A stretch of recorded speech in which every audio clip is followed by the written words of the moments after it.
지금 말씀 묵상 선교회 지엘미션 선교회 제주 지부장 김광식 목사입니다. 서귀포에서 8년 목회하고 55살 때 개척하라고 해서 개척을 했는데 10년 목회할 때 수적으로 부흥했는데 목이 말랐어요. 그래서 어떤 분이 서영수 목사님 캠프를 한번 하라고 해서 2012년도에 이 자리에서 캠프를 하셨습니다. 그때 본질의 문제를 찾기 시작했습니다. 병원 가가지고 지금까지가 15년 서목사님 집회할 때 인원동을 책임지고 제 이름이 준비위원장입니다. 그래서 이 자리에서 출판 기념하는 게 뜻깊고요. 또 충신교회 목사님 장소를 허락해 주셔서 하나님께서는 제 이름과 비슷한 목사님을 후임자로 보내셔서 김희신 목사, 김광식 목사. 형제는 아닙니다. 예수 안에서 형제들. 캠프할 때 오늘 찬양인도 하실 박지훈 목사님께서 은혜를 받았어요. 오늘 찬양인도 할 텐데 나와서 찬양인도 하시죠. 감사합니다.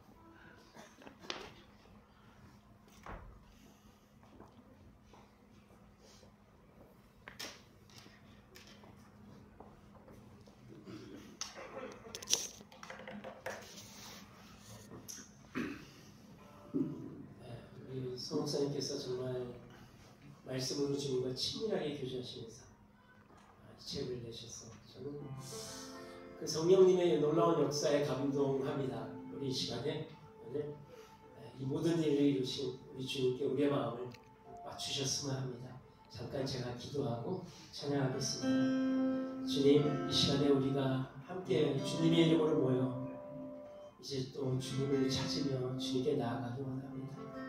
우리를 부르시는, 여전히 지금도 우리를 부르시는 주님의 음성을 듣게 하여 주시옵소서. 또 주님께 우리의 마음을 온전히 드리기 원합니다. 예수님의 이름으로 기도합니다. 아멘. 주의 음성을 내가 사랑한단 말일세. 믿는 마음으로 주께 가보니 나를 영접하소. 아멘. 내가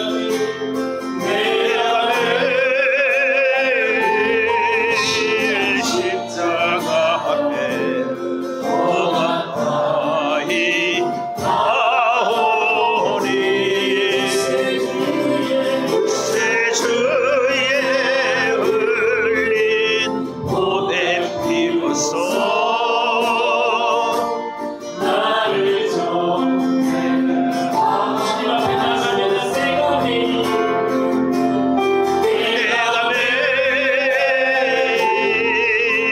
십자가 앞에 더 가까이 가오니 새 주의 흘린 보냄 피로써 나를 정케 하소서. 우리 박수 치면서 주님께 기쁘게 간직하죠. 주의 음성을 내가 들으니 사랑한단 말이 믿는 마음으로 주께 가고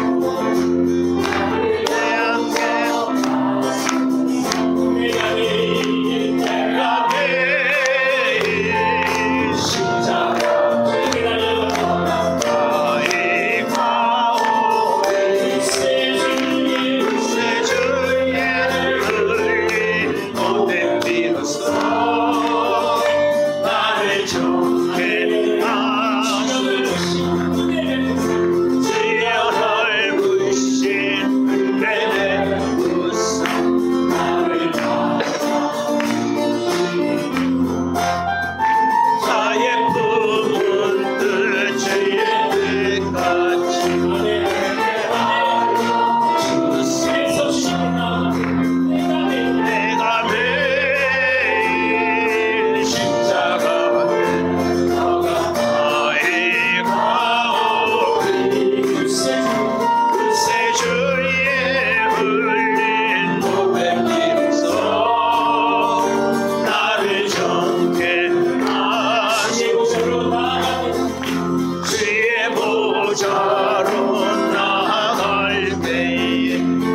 쉴 수 있었으면 합니다. 한 목소리로 함께 기도하십니다.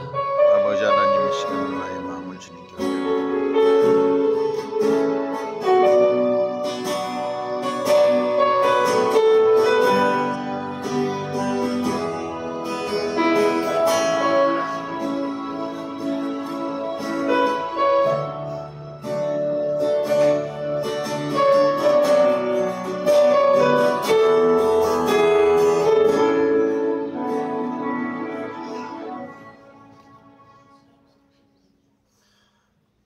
함께 기도하겠습니다.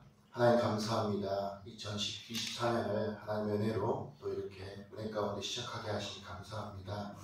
정말 오직 하나님께만 은혜가 되고 하나님께만 영광이 되는 우리의 목회의사, 목회의 여정이 될 수 있도록 하나님 인도하여 주시옵소서. 주님께서 우리 또 귀한 서영수 목사님을 부르시고 매일 말씀에 붙들려 묵상하며 생명의 교제를 하고 생명의 복음을 전하게 하시니 감사합니다. 목사님을 통해 세워진 복음 생명 선교회를 통해 2009년부터 지금까지 150회의 복음 생명 캠프를 진행하게 하시니 감사합니다. 복음 생명 캠프를 통해 수많은 목회자와 성도들에게 복음 생명의 진리와 그 실제인 생명의 교제를 전하게 하시니 감사합니다. 복음 생명 사역을 더 확장시켜 주셔서 중국과 아프리카, 차드, 마다가스카르, 세네갈, 중동, 요르단, 이집트, 북남미, 미국, 멕시코, 아시아, 일본, 태국까지 흘러가게 하시고 열왕의 현지 목회자들과 한인 선교사들에게 성경이 증거하는 복음과 그 목적인 생명을 전하게 하시니 감사합니다. 그리하여 그들을 생명의 교제로 안내케 하시니 감사합니다. 이전에 출판하였던 저서인 복음에서 생명으로 하늘에 속한 말씀의 기쁨, 복음과 생명, 재난과 기독교의 본질을 통해서 복음 생명의 진리를 문서를 통해 전파하게 하심을 감사드립니다. 근본에 새롭게 창세기 주의 묵상을 출판하게 하시니 감사합니다.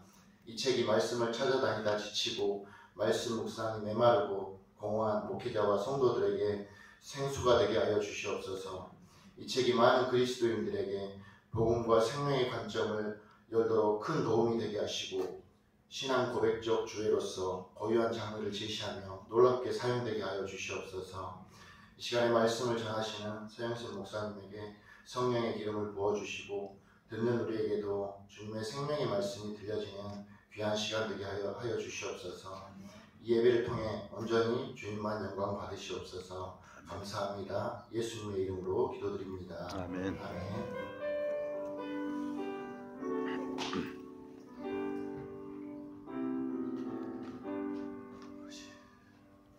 우리 김혜진 목사님은 제주 선교에 대한 비전을 갖고 계세요. 제주 교회를 섬기는 일에 목회 철학가로 목회하고 계신데 저를 충신교회 제주 선교사로 파송해 주신 분이십니다. 나오셔서 축사하시겠습니다.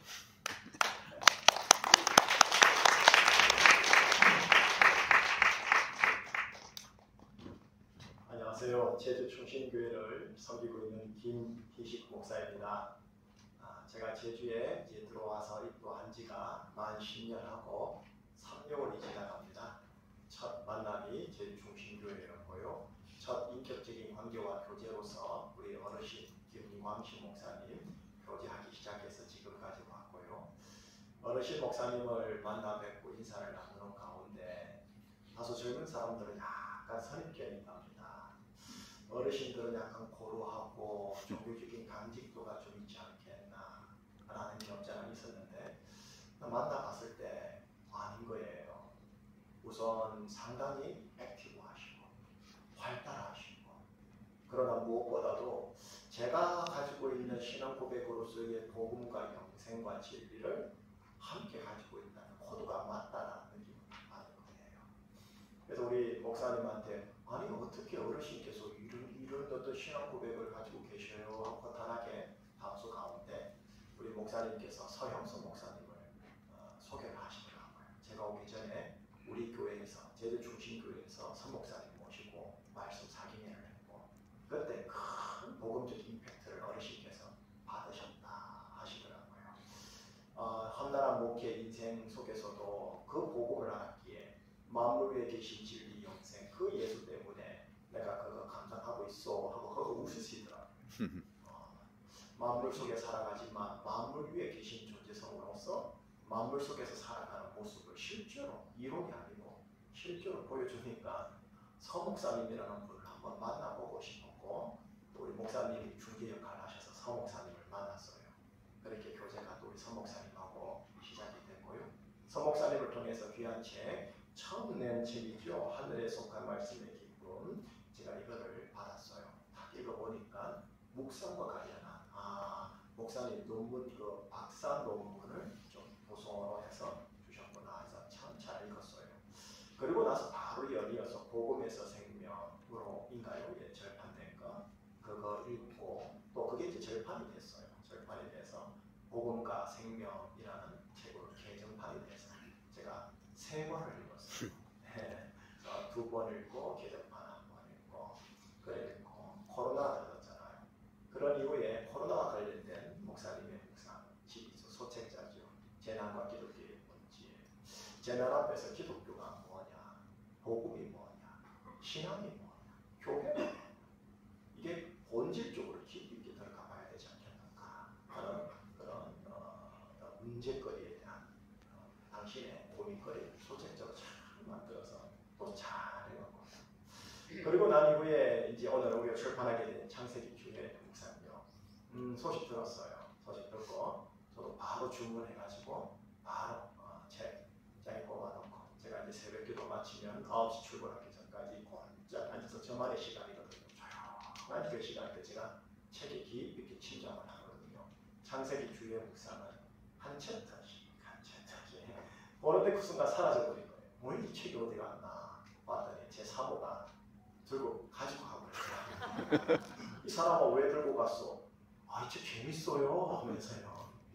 그래서 그럼 당신이 먼저 읽어봐요 해서 제가 창세기 1장 조금밖에 못 읽었습니다. 근데 제가 챕터 하나, 둘, 3개 정도 읽었나요? 그런데 확실히 서 목사님스럽다.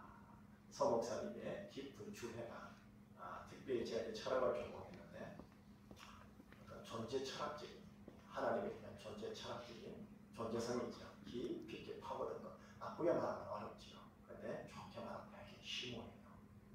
그런 게 있고 그러는 가운데 그냥 주해로 끝나지 않더라. 마지막에 묵상 파트가 있어요.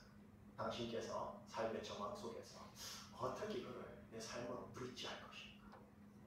특히 예수 중심성 그리고 영생 중심성으로 제대로 이렇게 풀어내시더라고요. 그래서 다른 건 몰라도 이 주에 쭉 읽으면서 참 탁월하시다. 지금 저의 소감은 여기까지 하면서 참 귀한 책이 참 나왔다 싶은 거예요. 여기 계신 분들께 바라옵기는 꼭 책 한 권씩 구입하시고 또 다른 분들 혹시 소개해 주실 수 있으면 소개해 주시기를 바라고요.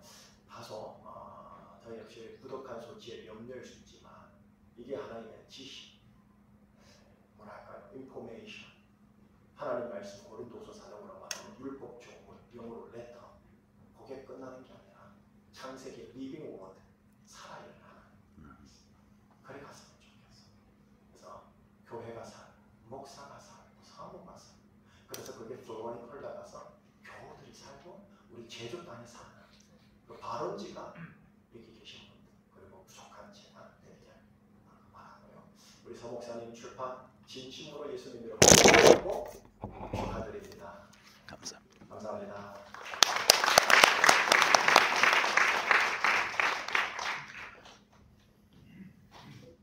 목회를 그만두고 제 양반이 목회를 하는데 악한 영이 역사해가지고 죄 지은 일이 한 번 있었습니다.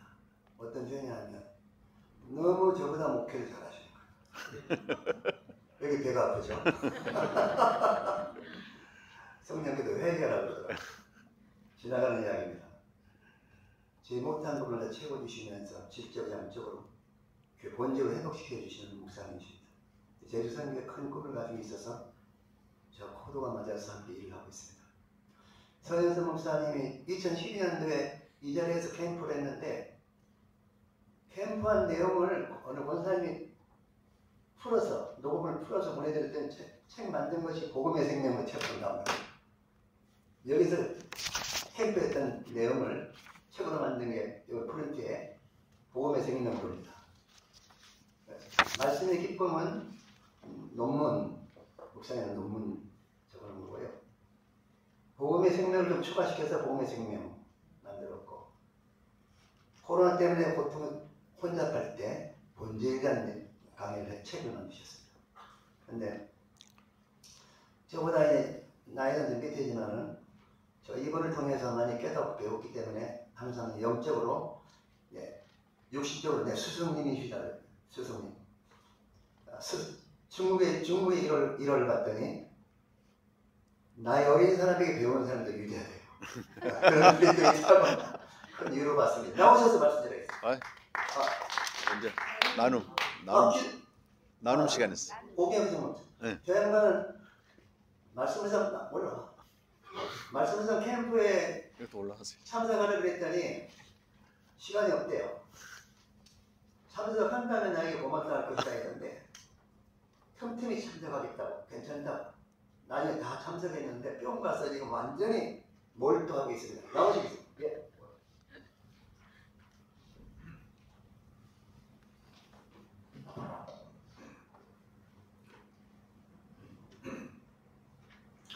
네, 예수생명교회 고경식 목사입니다. 작년 10월 중순에 김광식 목사님께서 제가 섬기는 교회에 오셨습니다. 그리고 이제 종이 한 장을 이렇게 건네주시면서 복음생명 제주 캠프가 있는데 참석하시라는 말씀을 하시는 것이었습니다. 저는 속으로 생각했습니다. 또 홍보하시는구나.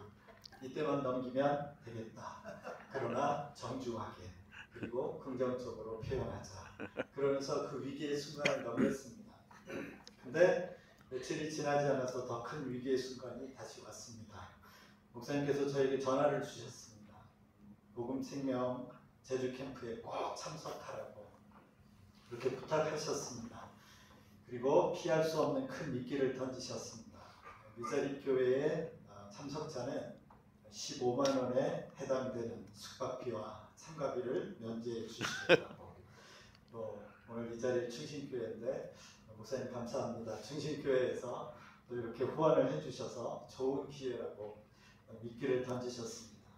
사실 저희 아이가 장애가 좀 있어서 제가 좀 케어를 해야 되는 그 시간적인 제약이 좀 있었는데 정말 어르신 선배 목사님께서 이렇게 간곡하게 말씀하시고 또 미끼도 주시는데 제가 거절하기가 어려웠습니다. 그래서 다른 것들을 다 포기하고 10월 26일부터 28일까지 제주 유수 호스텔에서 있었던 복음생명 제주 캠프에 150기로 참석하게 되었습니다.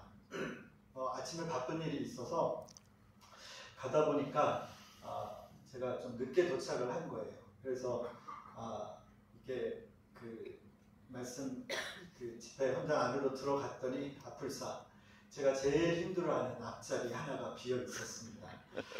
저는 원래 벽파고 또 뒷파거든요. 그래서 매일 뒤쪽과 벽자리에 앉는 걸 좋아하는데 어쩔 수 없이 그 자리에 앉은 자리였는데 그 자리가 저에게는 은혜의 자리였습니다. 첫 시간부터 서영석 목사님의 그 말씀을 나누는데 가르치는 느낌이 아니라 목사님 가슴에서 나오는 그 진정성의 말씀이 그냥 풀어지고 나누어지는 은혜, 그 은혜가 저에게 그대로 들어오는 시간이었습니다. 서영석 목사님의 진솔한 나눔이 저의 마음의 빗장, 이게 뭘 하나 이렇게 따지고 들어가는 저의 마음의 빗장을 이렇게 풀게 하셨습니다. 그리고 말씀을 받을 수 있는 가난한 마음을 저에게 그냥 갖게 하시는 그런 너무나 귀한 시간이었습니다. 그때 이런 말씀을 하셨는데요. 오늘 보시는 창세기 주의 묵상의 서문에도 나오는 내용인데 그 부분을 제가 잠깐 읽겠습니다. 나는 오랫동안 말씀 속에서 노는 자가 아니라 말씀을 이용하던 자였다. 이것은 목사에게 치명적 유혹이다. 적절한 주해 없이 내가 주체가 되어 말씀을 해석하는 것은 철저히 시류에 편승한 말씀의 왜곡이었다. 가려운 길을 긁어주듯이 자기의 사욕을 따르는 사람들을 만족시키는 청중 친화적 메시지는 전적 타율에 의지하는 청중들의 심금을 울렸다. 그런 내가 심판의 자리에서 가장 많이 회개한 것이 저 옛날 거짓 선지자들을 고발한 말씀을 도둑질한 죄였다. 선배 목사님이셨고 너무나 존경할 만큼 열심히 사역을 하셨고 사역의 성과도 있으셨던 목사님이 그 모든 것을 내려놓고 말씀 앞에 서서 그 말씀이 당신의 존재의 패부를 드러내어 심판하시는 말씀이었다. 말씀이 심판한다는 표현을 쓰셨습니다.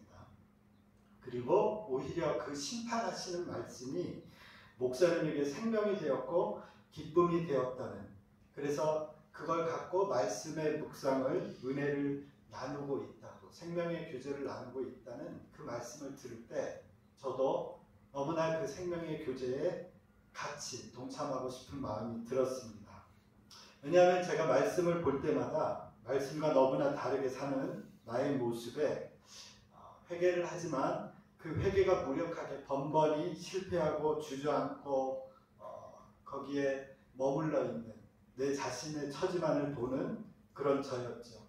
그런데 어김없이 다가오는 매 주일날 해야 될 설교를 위해서 다시 말씀을 꺼내서 설교를 하기 위해서 말씀을 볼 수밖에 없는, 설교 준비에 급급한 나의 말씀 묵상, 말씀을 보는 그런 저에게 목사님의 말씀 묵상을 통해 목사님께서 누리는 주님과 연합해서 주님 안에서 누리는 그 생명의 교제를 목사님이 모든 걸 내려놓고 그렇게 누리고 있다라는 그것을 나누어 주실 때 마치 그 말씀이 저에게 심판같이 다가왔습니다.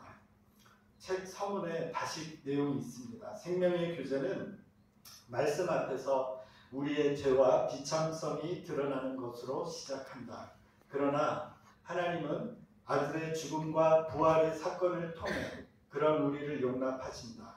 한 사람 아들의 의로운 행동을 통하여 우리가 생명을 누리게 된 것이다. 심판하시는 말씀이 저에게도 오히려 소망이 되기 시작했습니다. 이 표현이죠. 심판하시나 구원하신다.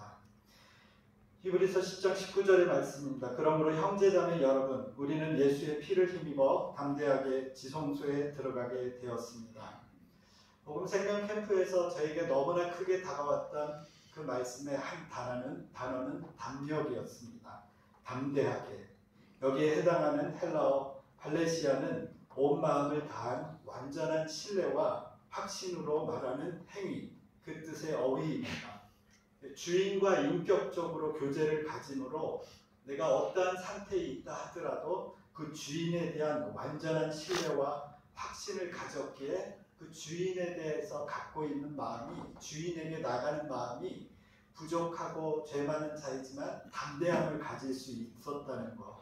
그래서 진심으로 회개하는 자에게 주시는 은혜, 그게 담대함이었다는 것이 저에게 복음과 같이 들려왔습니다. 나도 용납할 수 없는 나를 아들 예수 그리스도를 통해 용납하시는 하나님을 내가 내 마음에 모셔드리는 용기, 그 마음 전에는 도저히 가질 수 없었거든요. 그런데 복음 생명 캠프를 통해서 이 팔레시아 성소에 들어갈 담력을 얻는 게, 또 하나님이 나를 용납해 주셨는데 그 하나님을 내가 도저히 내 모습을 보면서 받아들일 수 없었던 나에게 그 하나님을 받아들일 수 있는, 하나님의 사랑을 용납할 수 있는 그 믿음을 갖게 하는 너무나 귀한 시간이었습니다. 여전히 부족하지만 날마다 복음의 말씀을 듣고 또 들으면서 생명의 교제로 나아가기를 소망합니다. 또 목사님을 뵈면서 도전을 받는 게 한 가지가 있었습니다. 목사님 늘 새벽 3시나 4시에 일어나셔서 단 한 번도, 그리고 선교지에 가서도 집회 가운데서도 멈추지 않고 그 새벽에 일어나서 묵상하시는 선배 목사님을 뵈면서 나도 정말 저렇게 말씀에 붙잡혀서 살고 싶다. 묵상의 길로 나아가 주님과 생명의 교제를 나누고 싶다라는 그런 바람을 가졌습니다. 제가 묵상을 잘한다는 것이 아니고요. 지금도 여전히 부족하고 넘어지지만 귀하신 선배 목사님이 앞에서 이 걸음을 걸어가시고 말씀을 내가 주체가 돼서 푸는 게 아니라 말씀이 주체가 돼서 주체가 된 그 말씀을 갖고 보는데 그 말씀이 그냥 말씀이 아니라 그 말씀이 어려운 것 같은데 읽다 보니 그것이 복음이었고 그것이 생명이었고 그것이 예수님에게 나를 이끌어주는 정말 살아있는 생명의 말씀임을 다시 한번 보게 됐습니다. 여러분 오늘 이 창세기 주의 묵상 제가 책을 먼저 주셔서 받아봤는데요. 받아보면서 계속 제목을 읽는데 제목이 각 챕터마다 제목이 창세기가 아니더라고요. 십자가였고 예수님이었고 복음이었습니다. 구약 안에서 예수님을 이렇게 깊이 만나는 제목들이 있는 창세기 주의 이 책을 여러분도 꼭 사셔서 서고에 넣지 마시고 묵상하시고 은혜 나누시는 저와 여러분 됐으면 좋겠습니다. 감사합니다.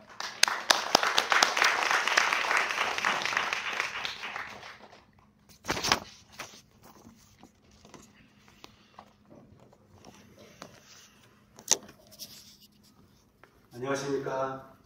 저는 미얀마 선교사 김동환 힘없이 선교사가 이렇게 나와서 나눔을 하려니까 쑥스럽기도 한데 지난 한 해 저는 가장 큰 은혜를 입은 자였습니다. 코로나 기간에 또 한국에 들어왔습니다. 몸이 계속 좋지 않아서 건강검진을 받았는데 건강검진 결과 혈액암이라는 판정을 받게 되었습니다. 골수에 이상이 생겨서 나중에 골수를 이식해야만 하는 그런 판정을 받게 되었는데 골수를 잘 이식하고 지금은 계속 치료 중에 있습니다. 나는 항상 주님 안에 목마름이 컸습니다. 그리고 암에 지금 나오는 고통보다도 목마름의 고통이 저에게는 더 컸습니다. 그러던 중 제가 치료받고 있는 안병원에 서영성 목사님이 설교하러 오셨습니다. 그때 목사님을 통해 설교를 딱 13분 듣게 되었습니다. 생명에 대한 설교였는데 3단계의 생명이 1단계의 생명으로 만물 안에서 만물 위로 이렇게 13분 딱 설교를 듣는데 뭔가 망치로 두들겨 맞은, 머리를 두들겨 맞은 그런 충격이 왔고 그 이후로 또 목사님 추천을 통하여서 마감 직전 마감이었는데 12월 26일이죠. 마감 끝나고 가서 2박 3일을 캠프에 참여하게 되었습니다. 캠프를 경험하면서 느끼는 것은 성경이 증거하는 복음과 생명을 내가 너무 잘못 알고 있었구나는 것을 알게 되었습니다. 암에 걸려서 전 육체적으로는 피곤하고 힘들고 어려운 기간을 있었지만 그 기간 안에 2박 3일은 저에게는 엄청난 은혜였고 엄청난 사랑이었고 엄청난 회복이었습니다. 하루 정도는 제가 고민하고 잠을 자려고 하는데 나는 목사로 살고 선교사로 살았지만 여태까지 내가 뭐하고 살았나라는 그런 후회감이 저에게 밀려오기 시작했고 하루를 꼬박 밤을 새면서 잠을 못 자는 시간을 통하게 되면서 2박 3일을 경험하게 되었습니다.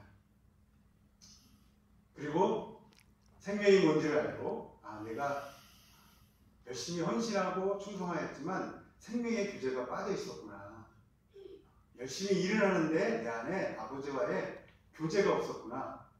생명의 교제가 뭔지를 마지막 날 이제 묵상 실습하는 시간에 또 보고 알고 깨닫게 되었습니다. 그 이후로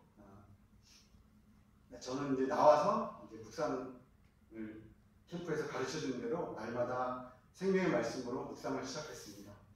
저는 그전에도 한 10년 넘게 묵상을 해왔지만 항상 설교 중심이었고 적용 중심이었기 때문에 나의 삶은 여전히 변화되지 않는 2박 3일 동안은 기뻤는데 말씀에 서서 묵상하려고 하니 나의 삶은 여전히 기쁘지 않고 되게 어려운 상황 가운데 있는 그런 것들만이 저에게 계속 켜켜이 쌓여있는 어려운 가운데 있었습니다.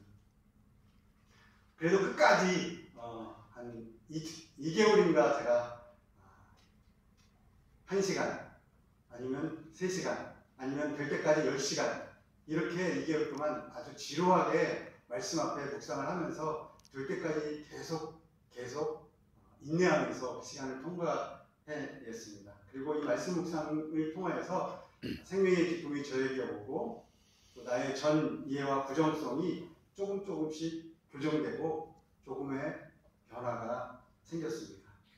그것은 바로 나에게 복음의 효력이, 생명의 복음의 효력이 없던 나에게 그 복음의 효력이 삶 가운데 생명을 통하여서 효력이 나타나기 시작했습니다.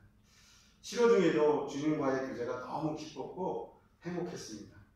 묵상 중에 주님께서 날마다 말씀으로 나를 만나주셨습니다. 그리고 충분한 생명의 말씀을 배부르게 먹여주셨습니다. 자의적으로 해석하고 전했던 말씀들이 바른 지식과 지혜가 아니었다는 것을 알게 되었습니다. 서영석 목사님의 주의를 통해 정확한 진리의 개념을 바르게 인식하게 되었습니다. 바른 주의를 놓치면 결국 내가 주체가 되어 말씀을 인식하는 오류를 범하게 된다는 것을 또 한 번 보게 되었습니다. 이번에 목사님이 출간하신 창세기 주의 묵상이 나왔을 때 기대가 되고 너무 기뻤습니다. 그리고 책을 받아봤을 때 과연 주님의 사랑이고 과연 주님의 은혜구나라는 것을 또 보게 되었습니다.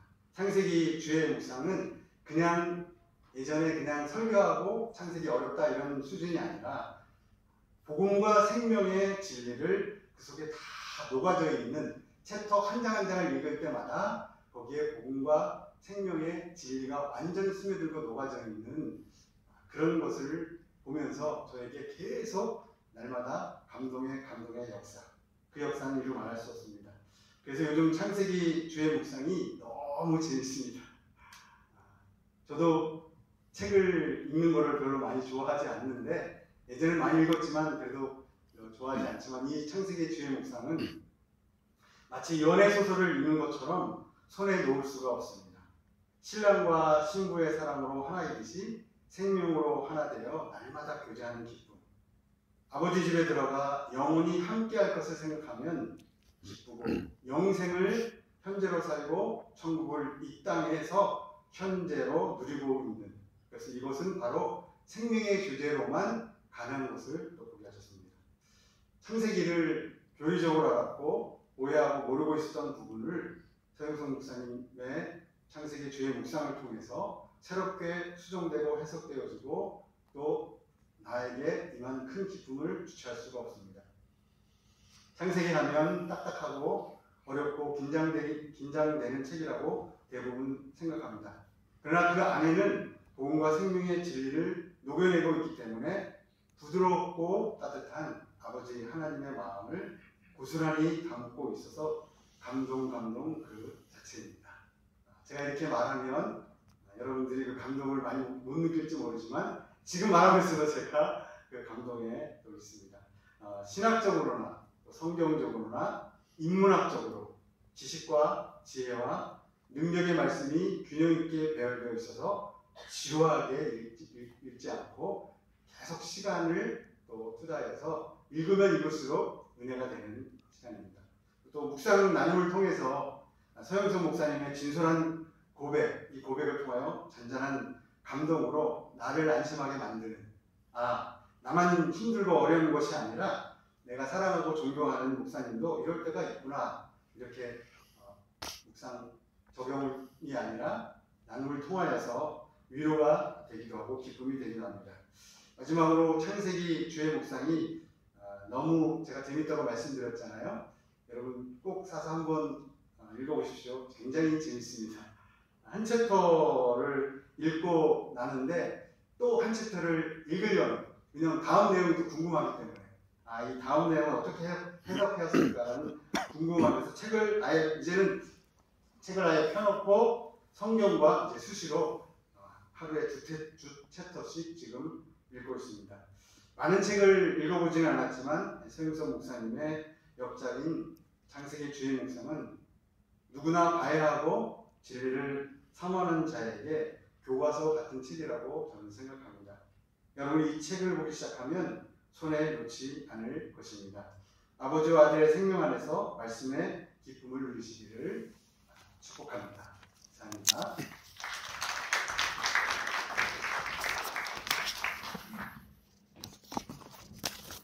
제가 한 12년만 이 자리에 있었습니다. 아까 김광식 목사님 말씀하신 대로 2012년도에 9번에 걸쳐 복음과 생명에 대한 말씀을 전했고 그것이 녹취가 되어서 제 첫 번째 책으로 출간됐습니다. 다시 이 자리에 서게 되니까 여기까지 인도해 오신 하나님의 신실하심에 감사할 수밖에 없고 저는 정말 아무것도 아닙니다. 우리 기도와 축사와 나눔 가운데 세일이 나왔지만 저는 2008년도 4월에 이미 망하고 죽었어야 될 사람입니다. 제가 실제 죽여달라고 기도했었어요. 그거 외에는 소망이 없더라고요. 하나님이 말씀으로 새벽마다 찾아오셔서 여기까지 오게 됐습니다.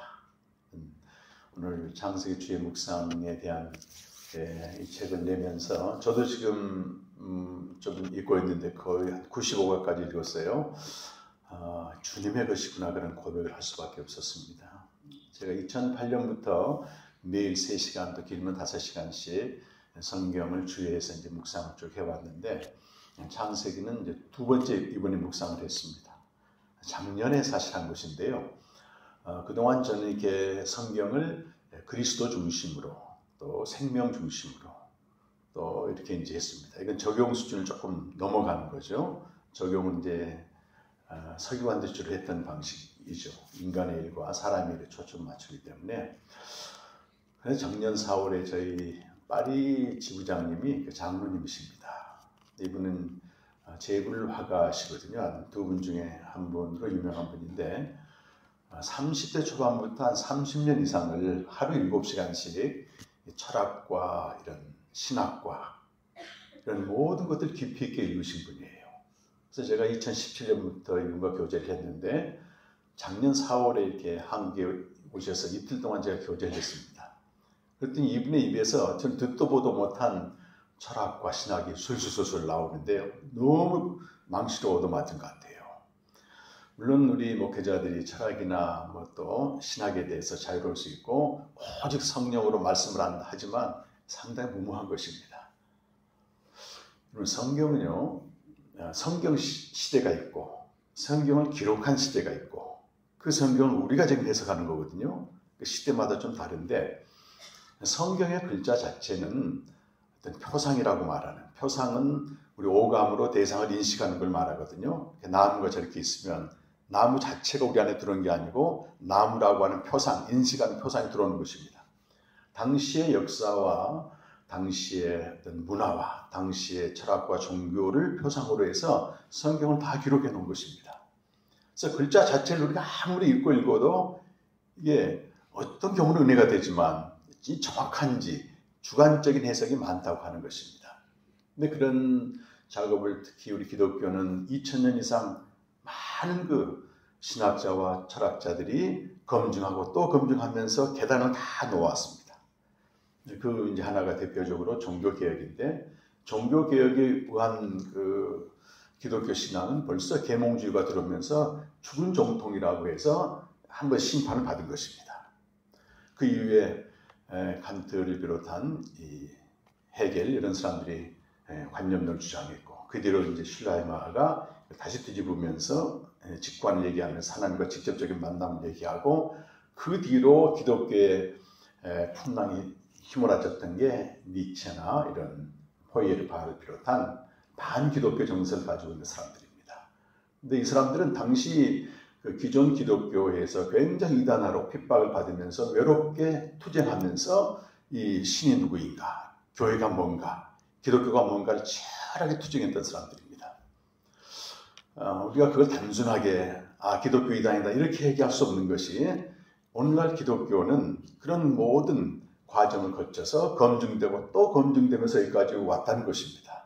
그것을 작년에 제가 그 전에도 이 철학과 신학에 대해서 관심이 있어서 말 맞지만 제게는 상당히 충격으로 와닿았습니다. 그래서 이거 공부를 좀 해야 되겠다 싶어서 시간을 할애해서 하나님의 또 인도하심과 도움도 있어서 이 공부를 좀 하게 됐고 그것은 단순히 철학이나 신학이라는 개념이 아니고 성경은 여러분 철저히 그리스도를 증거하는 또 복음을 증거하는 진리이기 때문에 그 초점에 맞춰서 이걸 쭉 해나가게 됐습니다. 제가 이제 이 묵상 다른 뭐 성경도 다 묵상을 해놨지만 특히 그 이 창세기 묵상에 대해서는 하나님이 한 5개월 정도 집중적으로 그렇게 일하셨기 때문에 제가 늘 들여다봤어요. 필요하면 또 들여다보고 공부도 하고 그런 타입 제 마음속에는 이걸 좀 책으로 내고 싶다 하는데 뭐 여건이 안 됐습니다. 이 양이 방대하고 누가 도와줘야 되는데 그때 마침 작년 7월에 제가 한때 가르쳤던 그 신대원 제자 한 명이 연락이 왔어요. 아 교수님 요즘 제가 백수가 됐는데 교수님이 올린 그 카페에 글을 전부 문서화 작업을 한다는 거예요. 그래서 제가 너무 반가웠기도 하고 그래서 다른 거 하지 말고 창세기 좀 해다오 해가지고 그 전사님이 한 달에 걸쳐서 이 카페에 올린 걸 전부 문서화 작업을 했습니다. 성경도 이제 다 검증하고 그래서 이제 그 뒤로 제가 다시 또 정리하고 해가지고 이 책이 작년 연말에 나오게 됐어요. 한 챕터 한 챕터 저도 읽으면서 이건 단순히 창세기가 아니고 창세기는요 어떤 역사책이나 과학책은 아닙니다. 포로기 이후에 이스라엘 백성들이 과연 창조주가 누구냐 이 우주 창조의 총체적인 걸 우리 인간의 이성으로 알 수 없는데 신앙 고백적인 차원에서 받아들인 거잖아요. 그래서 우리는 지금 그리스도 중심이고 그리스도가 세계를 창조하셨고 그가 지금 세계를 섭리하고 계시고 우리는 그분을 믿음으로 하나님의 자녀가 됐기 때문에 당연히 우리의 신앙 고백이 들어가 있는 거죠. 그러면 그 안에 뭐가 당연히 나타나야 되겠습니까? 이 복음과 예수 그리스도와 생명이 증거돼야만이 이게 오늘날 우리에게 진리의 사건이 된다는 것입니다. 특별히 우리 한국교회의 신앙과 또 목회자들, 뭐 저를 포함해서 마찬가지입니다. 우리의 전이해가 있습니다. 전이해 자체는 잘못된 건 아닙니다. 내가 이 세상에 내던져진 존재가 되어서 이미 형성된 또 교회와 교회 전통과 또 가르침과의 모든 것들이 형성된 상태에서 내가 딱 뛰어들어가기 때문에 거기서 열심을 내도 그 수준 이하를 못 벗어나게 되어 있습니다.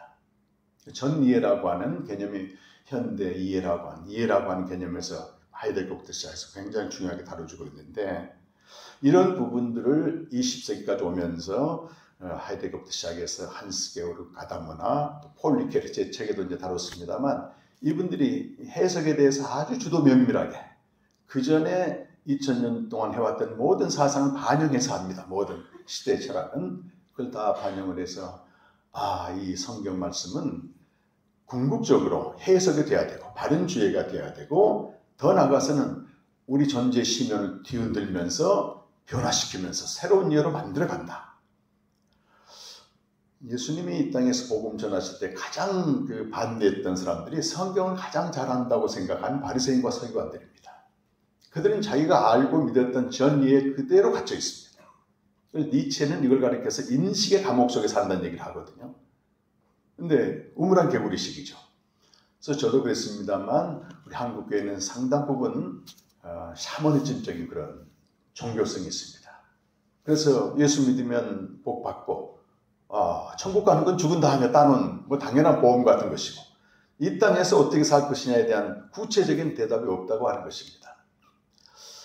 이제 그러한 그 샤머니즘적인 전이해 속에서 우리가 열심을 다해가지고 그래서 목사가 되게 되면 자기의 전이해 관점으로 성경을 다 보게 되는 겁니다. 자기가 주체가 돼서 봐버리게 되면.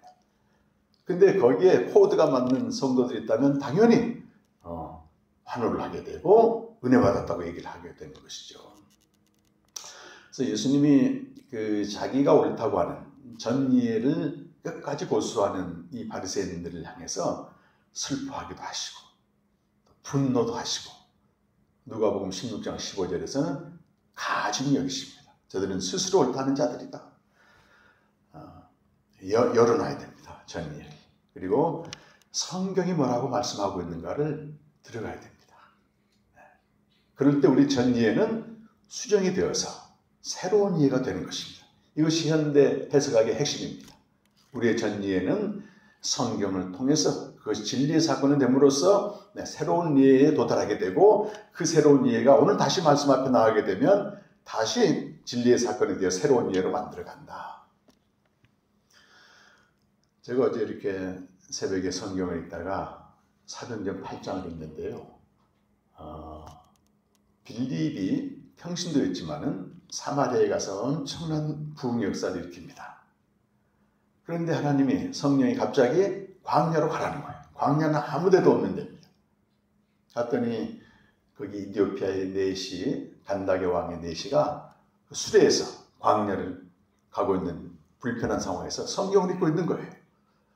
근데 성령께서 가까이 가라 물었습니다. 읽는 것을 깨닫느냐? 읽는 것을 깨닫느냐? 그랬더니 그 네시가 그 열심히 있었지만은 지도해 주는 사람이 없으니 어떻게 깨달을 수 있겠습니까? 지도해 준다 그 말은 이제 영어 성경 explain 설명해 주는 사람이 없으니 어떻게 깨닫겠습니까? 그때 빌립이 그 성경을 가지고 그리스도 예수를 전합니다, 여러분. 예수를 가르쳐 복음을 전했다. 이사야서 말씀이거든요. 예수를 가르쳐 복음을 전했더니 그때 이 네시가 기뻐하면서 세례를 받습니다. 어제 새벽에 그 말씀 읽는데요. 보셔야 대단되지만 우리가 정말 열심히 성경 읽잖아요. 특히 목회자들은 더 열심히 읽습니다. 근데 물어야 됩니다. 정말 내가 바르게 깨닫고 있는가? 이 성경이 예수를 가르치고 복음인 것인가? 여러분, 복음만이 우리 영혼을 막 춤추게 하는 것입니다. 복음만이 우리를 살리는 거거든요. 이 말씀의 맛입니다. 생수가 막 쏟아집니다. 그래서 제가 2008년 4월부터 지금 벌써 한 16년째 하루도 빠짐없이 그거요. 적용 중심이라고 하다 맙니다. 이거. 한계에 이르게 되죠. 날마다 새로운 생수가 그래서 부어지게 되는 것입니다. 그래서 이 책에는 뭐 여러분들이 이제 말씀하셨지만은 그런 18세기 이후에 왜 그런 니체나 프로이드나 마르크스가 기독교를 공격했는가? 거기에 대한 성경의 정확한 대답은 뭔가? 복음입니다, 여러분. 근데 우리가 복음하게 되면 너무도 달고 달아가지고 이게 와닿지도 않아요, 지금은. 네. 그런 것들, 그리고 각 챕터마다 단순히 말씀 자체 해석에 머물지 않고 오늘 포스트 모던 시대에 살아갔을 때 이게 어떻게 역사하는 말씀이 우리에게 올 것인가. 이래야만이 소통이 됩니다. 소통이 됩니다. 지금 여러분 우리 한국 사회만 해도요. 니체 사상이 거의 정신세계 지배합니다. 니체의 번역서가 80개가 나와 있습니다. 그 선생은 쇼펜하우도 마찬가지고. 이 세상은 이렇게 변하고 있고 거기서 포스트 모던 사상을 지배하고 있는데 우리 거기 까막눈이고 좋은 신을 주겠다 그 얘기했다고 말이지. 여러분 아닙니다. 절대. 할아버지가 아주 유명한 보수적인 목사님이시고 신학 박사였습니다. 책도 많이 내셨습니다. 그 니체의 아버지는 역시 목사였어요. 근데 니체는 천재적인 감각으로 교회 현실 보니까 아무리 봐도 하나님은 없는 것 같아요. 그가 마지막 정신병원에 들어가면서 외친 말씀이 님이시여 님이시여 니 미지의 님이시여 정말 당신을 찾고 싶다고 그리 갔다고 말이죠. 고민 없고 질문 없는 신앙은 여러분 죽은 신앙입니다. 성도들은 질문해요 또. 그래서 여러분 부족하지만 그런 동기가 되길 바라고 몇 분 목사님이 캠프 얘기도 하셨는데 금년에는 4월 그 주말 캠프가 있고 10월 달에는 이제 2박 3일 캠프가 있습니다. 이미 다녀가신 분도 계실 겁니다. 그래서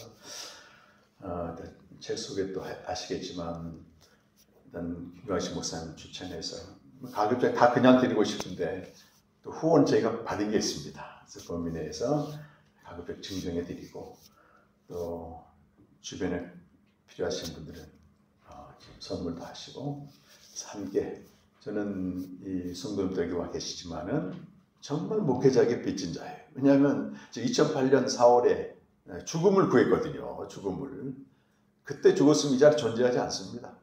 하나님을 살려두시고 새벽마다 말씀 앞으로 끌고 가셨으니까 저를 위해서 하는 게 아니고 우리 특히 목회자들에게 빚진 자입니다. 그래서 다음 세대에 대한 여러분 그런 염려와 또 심지어 절망도 하지만은 소통할 수 있어야 됩니다.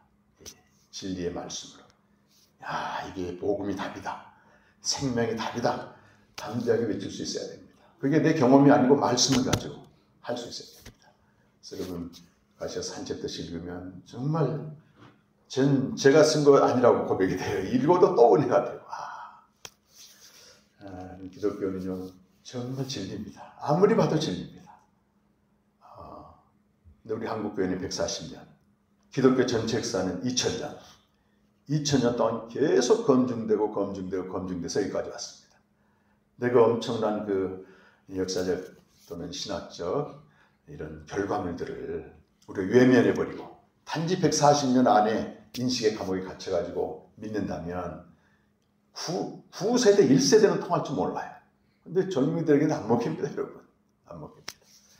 그래서 이 기독교 진리의 어마어마한 보화들을 여러분 또 이 책을 계기를 통해서 만나시고 날마다 생수가 솟는 새벽마다 사역을 하지 않아도 예수님의 제자들 첫 번째 의자는 나와 함께 있게 하시고 이게 예수님이 제자를 부르신 첫 번째 목적입니다. 그 다음에 보내사 전도도 하고 뭐 귀신 쫓아내는 이 능력이지 가장 중요한 게 함께 있는 교제입니다. 교제. 생명의 교제를 통해서 샘솟는 기쁨이 우리 목회자와 성도들 앞에 흘러넘치고 그걸 주체할 수 없어서 이게 전할 때 설령 성도가 한 명도 없어도 괜찮습니다, 여러분. 그렇잖아요.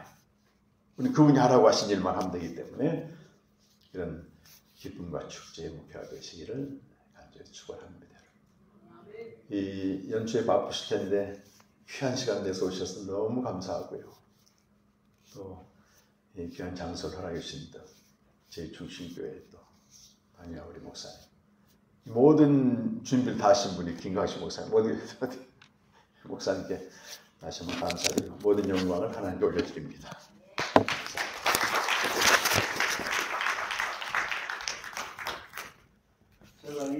재난도가 기독교 본질되기에 그건 하나씩 다 준다고.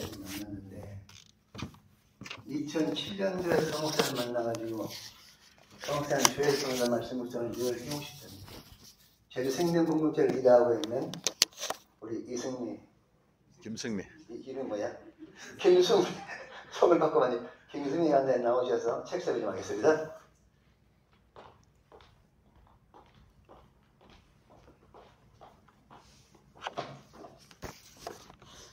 저의 자리는 요 밑에인 줄 알았는데 이렇게 높은 데 서니까 좀 무거워집니다. 책 소개 담당하라고 목사님이 이제 연락 오셨을 때 처음에 제가 어떻게 그 책을 다 소개를 합니까? 그랬는데 자격이 있더라고요. 왜냐하면 제가 자격이 있다라는 것은 저자를 알고 또 그 책을 안다는 얘기겠죠. 그래서 제가 2007년도에 목사님을 만나서 그때는 목사님이 진리에 대해서 알지 못하고 십자가 복음을 전할 때였습니다. 그때부터 알아서 제가 이제 여기에서 부부 상담 사역을 하려고 목사님과 이제 조인하면서 그 사역을 하려고 이제 목사님을 알게 됐죠. 근데 여기에서 제자훈련 형식으로 주스교에서 캠프를 하는데 거기에서 우연찮게 참석하게 되면서 거기에서 십자가 복음을 알고 이 십자가 복음을 알고서도 저에게는 너무나도 넘치는 기쁨이 있었어요. 기쁨이 있는데 이게 내게 생명으로 사는 실제가 없으니까 너무 목말랐죠. 근데 참 하나님의 은혜로 목사님도 무덤 가운데 있었고 저도 무덤 가운데 있으면서 목사님이 생명을 알고 캠프를 시작하면서 또 그 복음 생명 사역에 같이 시작하는 걸음을 맞추게 됐습니다.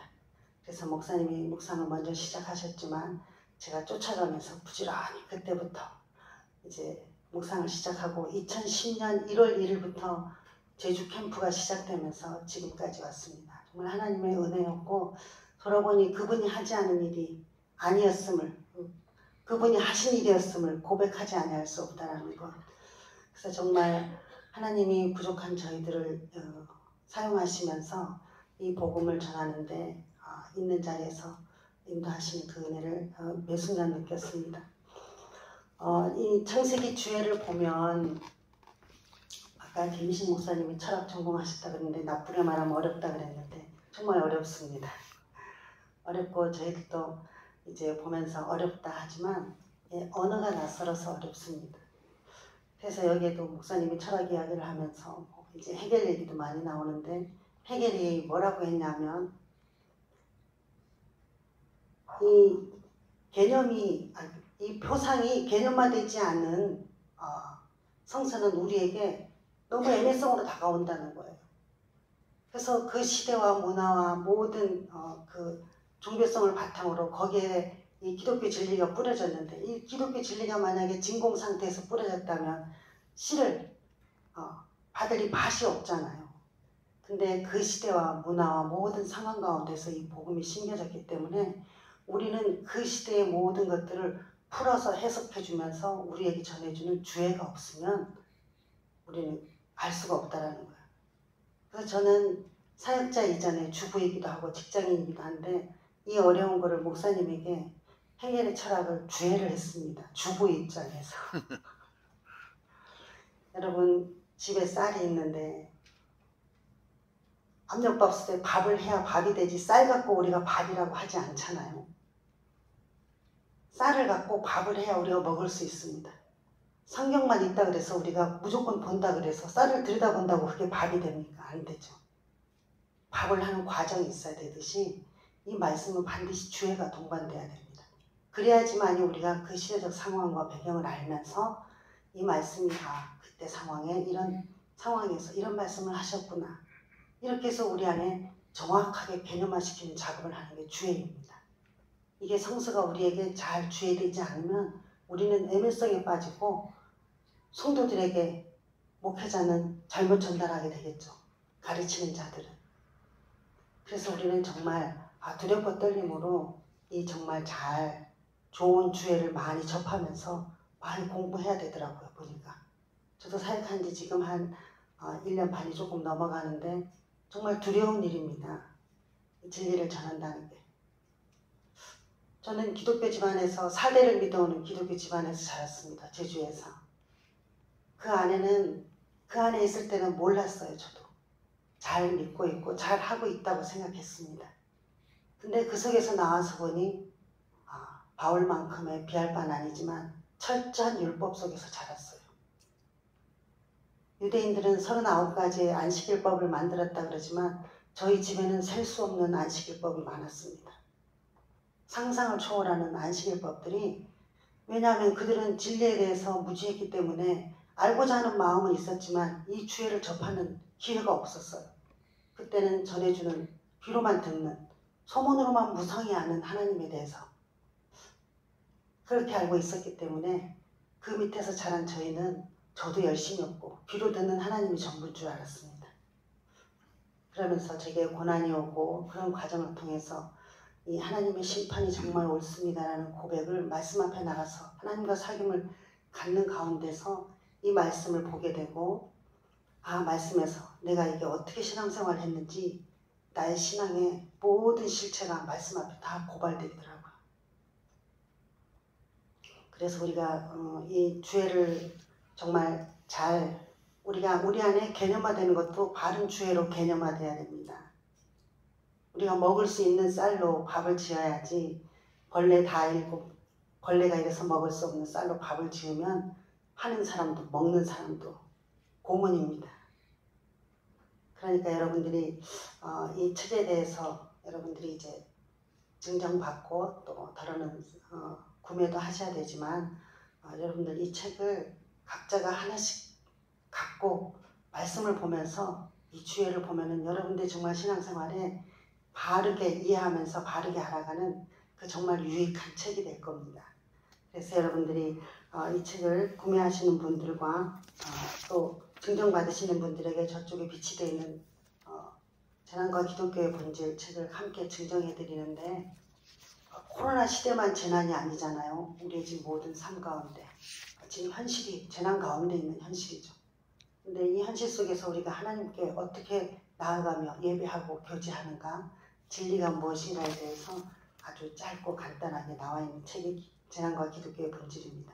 그것은 여러분들이 창세기 주에 증정받을 때 함께 포함해서 증정해드리고, 또 구매하셔야 되는 분들은 뒤쪽에서 목사님 사인 받으면서 구매해 주시면 좋을 것 같습니다. 가족에게는 목사님하고 사모님이 오셨어도 한 권씩만 드리겠습니다. 그래서 필요하시면 구매해서 봐주시면 좋을 것 같습니다. 이 시간 이후부터 그리고 저희들 공동체 선교회에서 여러분들 식사를 여기서 대접하려고 했는데 상황이 여의치가 않아서 식비를 따로 목사님과 사모님과 사역자분들께만 드렸습니다.